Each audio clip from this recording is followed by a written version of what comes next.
Hello everyone, this is AmberAnkNA here. Welcome to my channel. Well, I play a variety of games and do narrations for fanfics. I'm really hoping you enjoy my content. If you do, make sure to comment below, leave a like, and subscribe with the notifications on.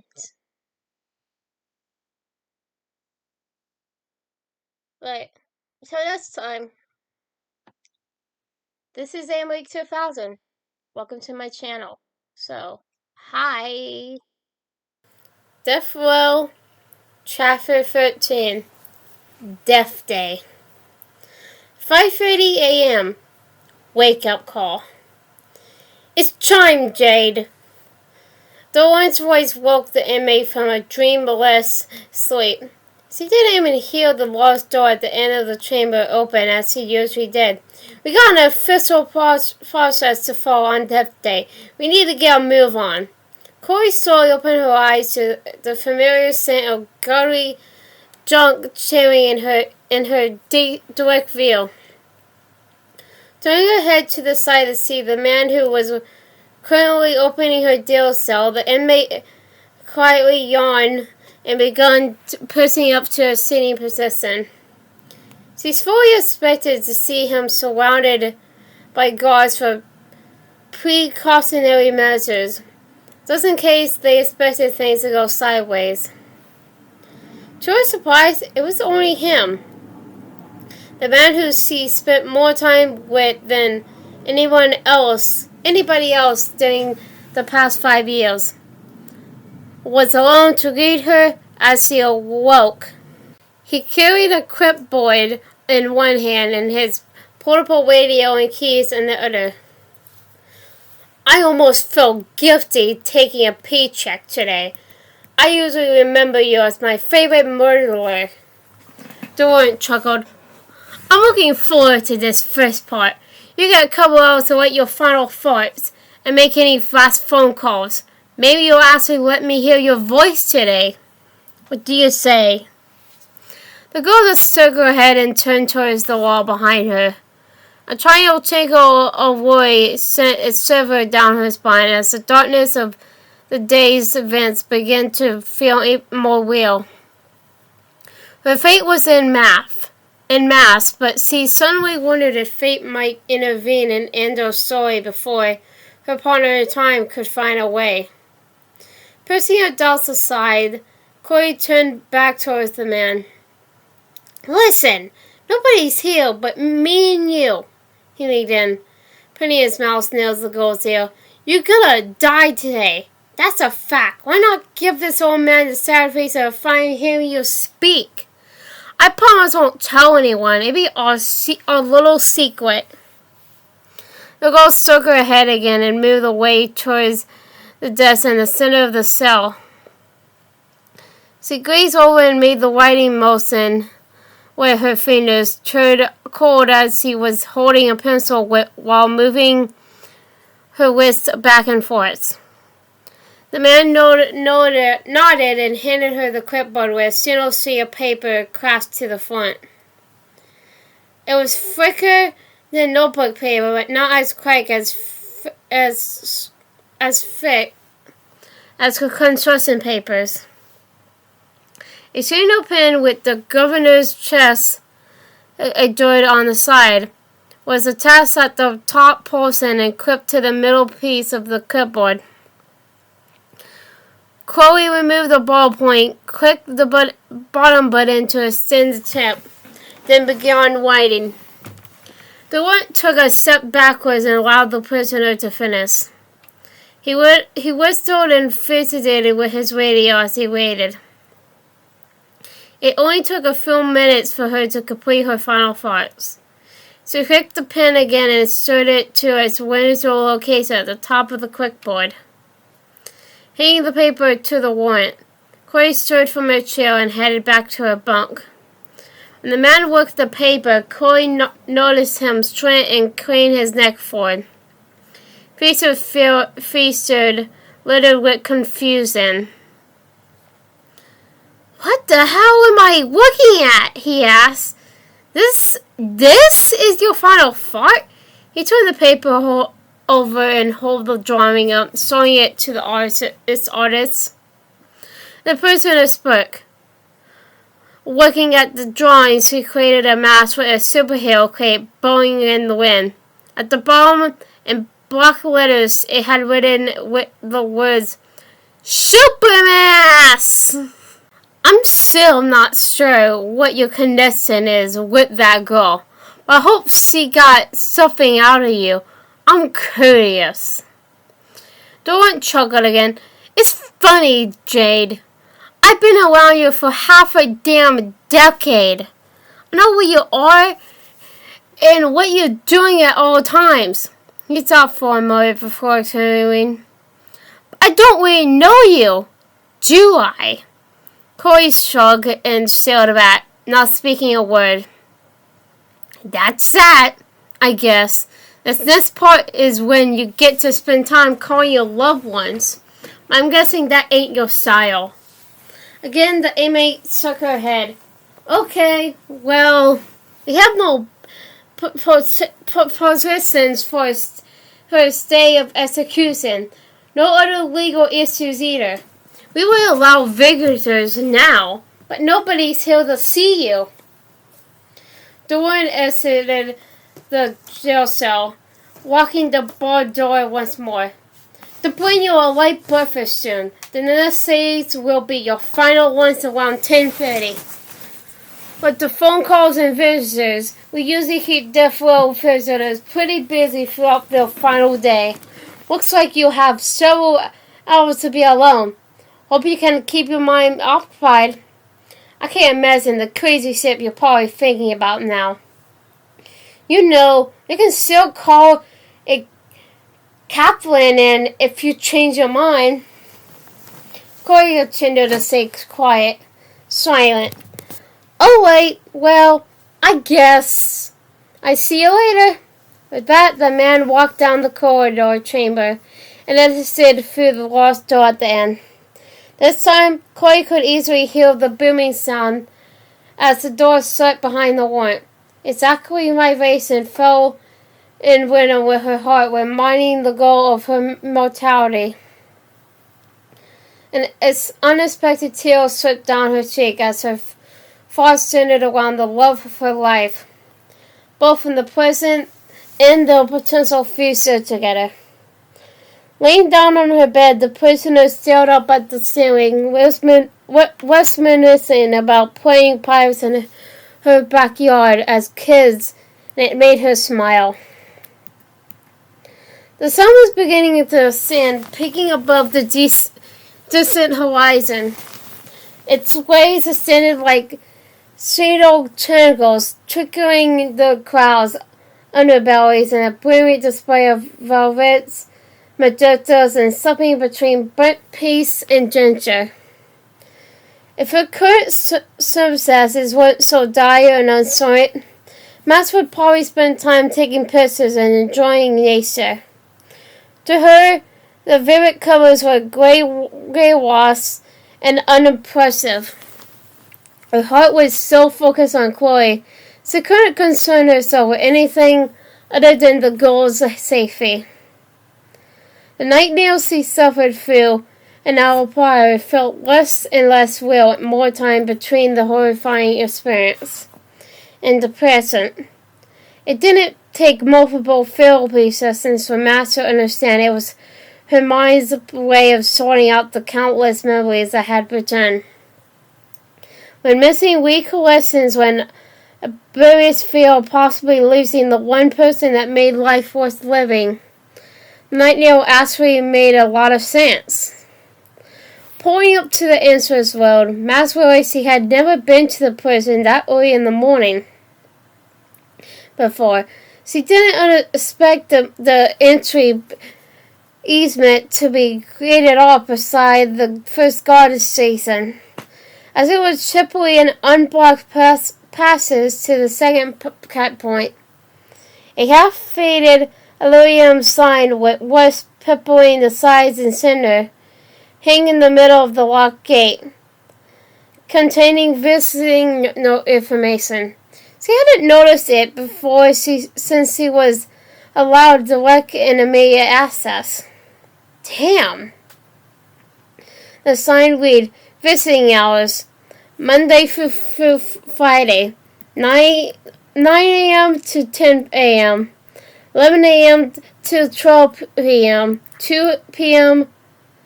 to 3 p.m., 4 p.m. to 5 p.m., Saturday and Sunday, 3 p.m. to 5:30 a.m. Master was afforded the opportunity to essentially pull right up to the prison assets during non-visiting hours due to immediate contact. Now that she knew Weston and the warrant were connected, it was easy to see how she gained such close and direct access. She figured maybe she should wait until the first visitor block to try and get in, but when an execution scheduled to take place that day, she somehow didn't think visiting hours would apply. Maybe the warrant will let me in now anyway. I have to try. She located her cell phone and found Jack Thompson's number from the water jets in her photos. She dialed the number and there was an instant answer on the first ring. Hello? Who is this? It's Mass Caulfield.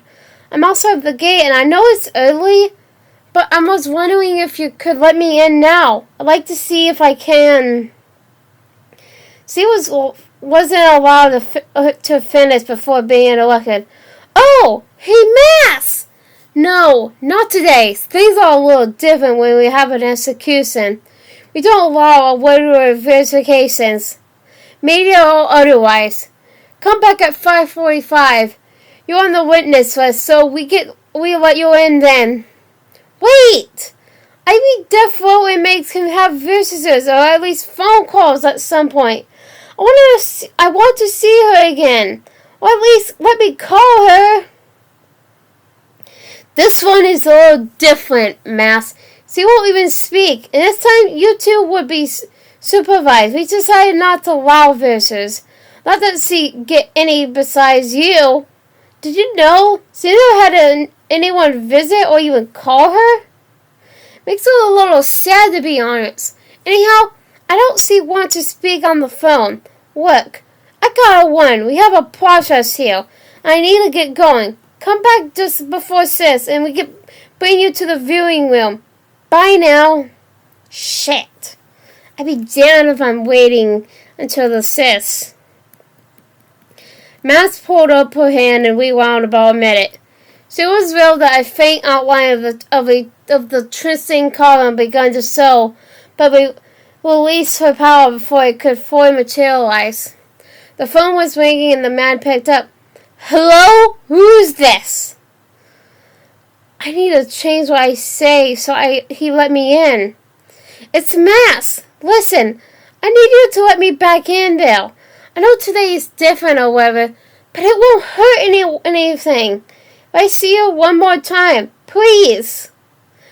No can do, Mass. Strict protocol and all. Come back at 5:45 and Jack, stop. You really gotta want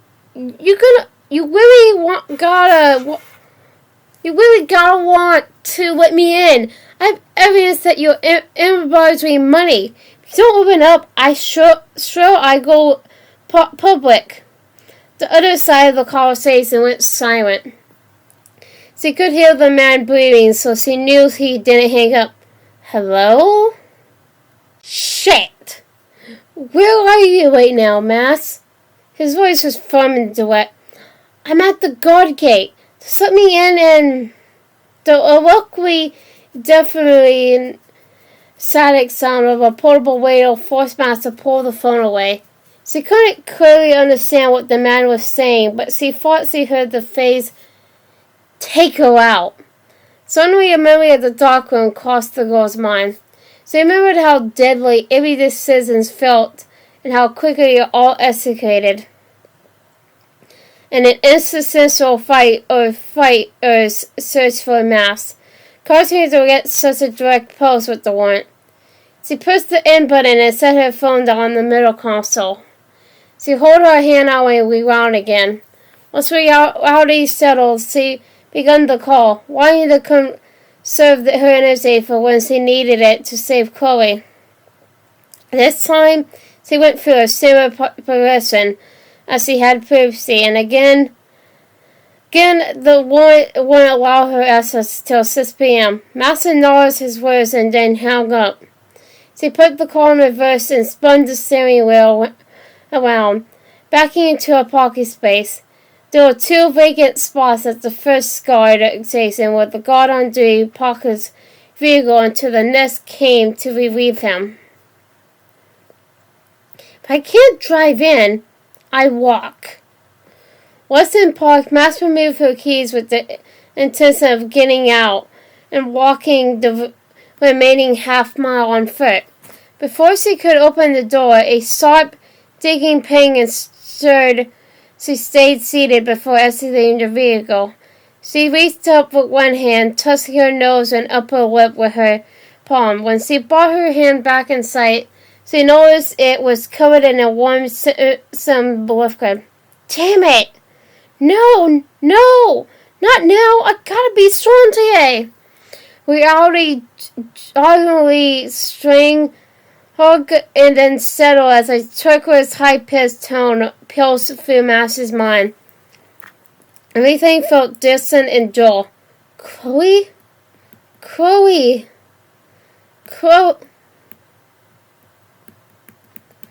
Reality stirred in through a heavily vibrating voice as a spinning spirals that seemed to quickly vanish, disappearing and treading in towards her chest. Max sickly pulled herself forward on the cold floor, holding her head upward after being shrugged and thrown down by an armed guard. Through the foggy glass that separated the viewing area from the ingestion chamber, she watched as Chloe mouthed the words, "Even when we're not," in slow motion, a look of panic on her face. Through trifling restraint at the arms, legs, and torso, the inmate struggled from the chair where the medical staffs and several other guards, including the warrant, surrounded her. Chills and sweat streamed down both the prisoners' and photographers' faces as they realized the fight was coming to an end. Eyes locked on each other one final time. Master's depleted energy wouldn't allow her enough strength to do much more than hold her body upright. She searched deep within herself for one last rewind, but she couldn't even release a tinkle of her power. Having attempted to change her partners in time's fate over a dozen times already, there simply wasn't anything left. I've been here before. The world faded in and Max was back in her car outside the prison. The universe simmered as if the sun was shivering in the morning, sky casting a bright white on everything in view. She felt a buoyant weightlessness swallow her in. Then she closed her eyes. Nothingness. 10:30 a.m. Final lunch. Unlike previously, lunch was brought in by 3 guards without the warrant's accompaniment. It was a standard prison meal that consisted of a fish patty, a pea-based salad mix, a slice of toast, and a weekly favorite orange burgers. If she were allowed in the mess hall, she might have had other options, but being separated from the general population, Chloe was at the mercy of whatever food they decided to bring her. The main difference between this one and other lunchtime meals was the unlucky man in the room. She sat at the desk in front of her plate and cup, pushing the peas around with the rubber spork they provided, bringing the utensil to her mouth. Chloe ate a bite and then moved the plate away. and one corpse downed her breathless and then let out a whose burp that echoed throughout the chamber. She saw the guards shoot surprise glances at one another, then back at her. Over the past 5 years, that was the most they had ever heard from the girl.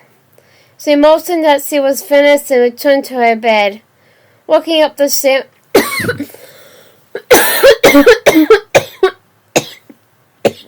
Sorry about that. The real try at my throat. Oh, I'm fine now. Sorry. Looking up the ceiling and weaponizing. The guards opened the door, received the dishes and uneaten meal, then departed from the area. 3:30 p.m. Dressing for execution. She must have dozed off while her mind played through memories of her past. As he was awoken by the deep, beast-like-filled cumber of the large door at the end of the corridor, unfastening and sliding open. "We're almost to the end, Dade. 4 more hours and it'll all be over." The warrant was fought by the same guards who oversaw her meal area. They stepped to the side and the man opened the door. "Right now, it's 3:30, which means you need to get showered. Then you're dressed in a fresh uniform for the execution purification." She sat up on the side of the bed, wondering why she hadn't heard from Mouse yet. Quite that the girl would have let her know by then that she was working on some sort of plan. Being in prison without a clock to work at most of the time, a person adjusts to a news court's racing with him. Despite not having windows in her cell, Corey knew it was mid-afternoon, and it worried her that she had seen no signs from Mass. "After you're showered and dressed, you eat your final meal at 3:30. My guy said you didn't touch her once. Hope you get a chance to enjoy this one. I personally made sure we got what you asked for. No need to thank me. It's part of the job." The warrant smiled. The warrant smiled, then stretched out his hand, offering to assist Corey to her feet. Usually, if she wanted a person to do something, he would grab them by the elbow and force them in the appropriate direction. She just waved him off and stood on her own. "All right, fine then, Jade." The men in uniforms with guns strapped in several places on their bodies claimed Corey's satchels and executed her towards the corridor entry. After dinner, the warrant begun as they headed towards the showers. "Witnesses will arrive at 6. We walk you out to the execution chamber and you'll be offered to speak any last words you want. Not gonna lie, Jade, I don't want to see you die, but I hope you have something to say then. As you know, I'm going damn near crazy just to hear you speak." In the shower chamber, Corey disrobed in front of the guards and began cleaning. As a producer, it doesn't take very long to get past any shyness of onlookers while being nude. There was only one instance over the past half-decade that a guard tried to have his way with her. The warrant intervened and assured she was never attacked again. As much of an asshole as the man could be, she was thankful that her experience in prison wasn't much worse. Chloe took her time in the shower, enjoying the lukewarm water as it splashed onto her body. When she finished, she turned the scabby knob to shut off the water. Per usual, a towel and a new uniform were neatly folded on the bench around the corner from the shower heads. As four pairs of eyeballs watched her intently, she casually strolled past them to towel off and get dressed. Most of the person who was fully clothed, and after dismissing the guards, the warrant executed Chloe back to her cell. In half an hour, someone will be back to take you to a room where you get to chow down your final meal. This is the last time you'll ever see this jail cell. I know it was your home for a while, so maybe say your goodbyes and all that. I've seen folks on death row cry the hardest when they left their cells. Sure, visitations were always emotional, but there's some kind of mental state about leaving your home for the last time. I'm no psychiatrist. The man exited the chamber and left her alone. A chilling thought crossed Corey's mind, and as much as he didn't want to think about it, she was worried something bad might have happened to Mouse. The girls gracefully rediscovered rewind clarity. Corey had assumed she could get out of any trouble that came her way. She knew her best friend was the key to getting her out of there, but in her mind, her safety wasn't as important as her first mate's. 4:30 a.m. Final meal. The last door opened one final time, and Corey's heart sunk. She must have been lost in thought since the last half hour blew by, if non-existent. She wondered how other death row inmates felt a few hours prior to being put to death. Humans aren't supposed to know the death day.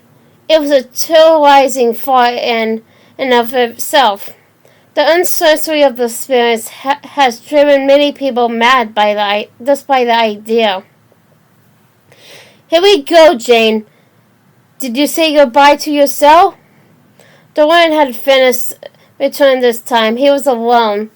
Like it or not, the man was Corey's guide on her march to death.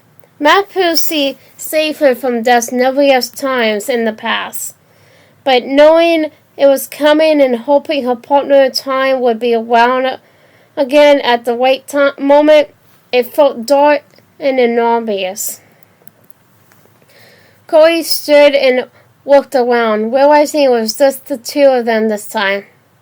She wondered why. At this point in the execution day process, additional guards wouldn't be surrounding her with guns drawn until the very last moment.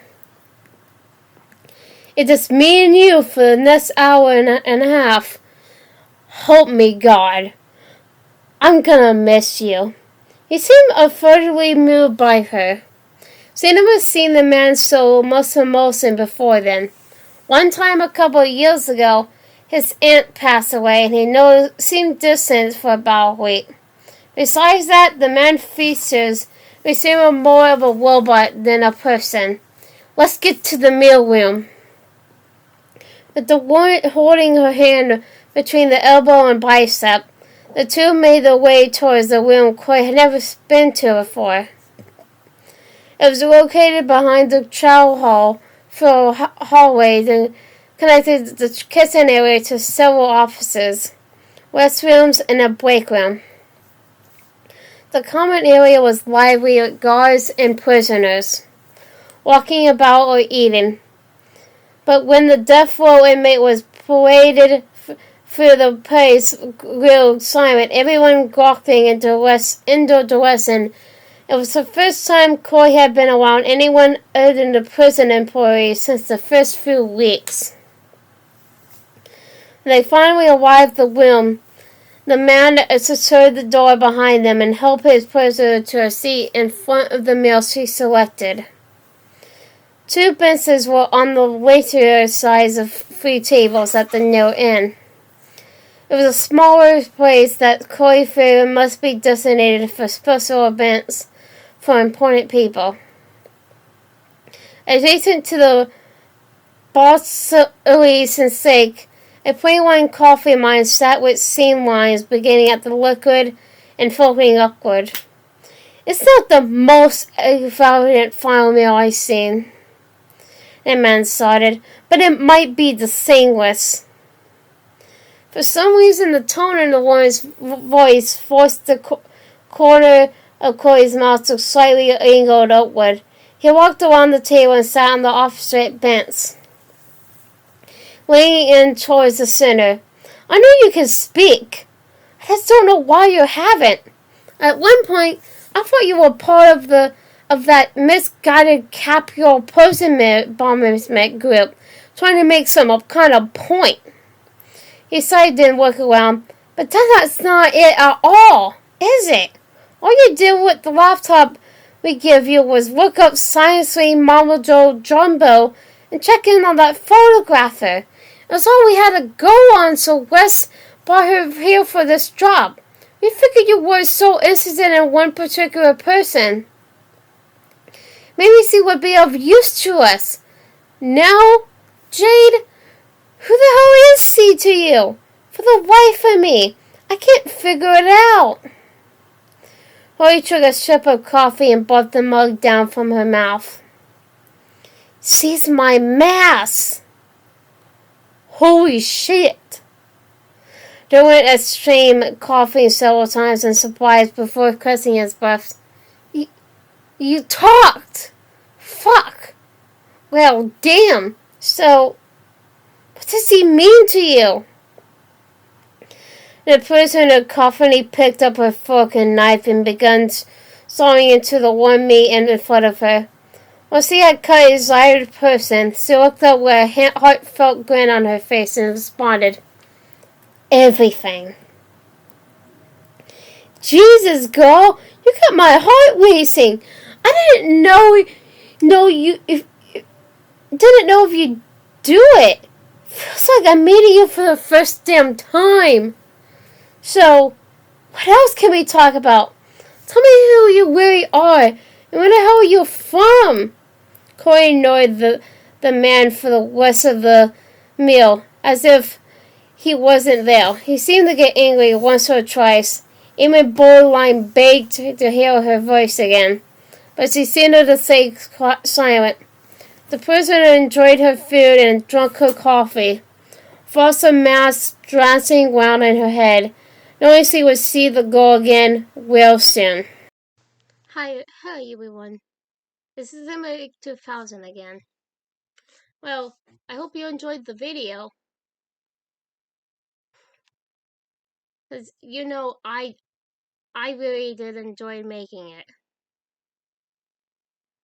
But, so I hope you enjoyed it. Comment, like, and subscribe with the notifications on down below. Till next time, bye!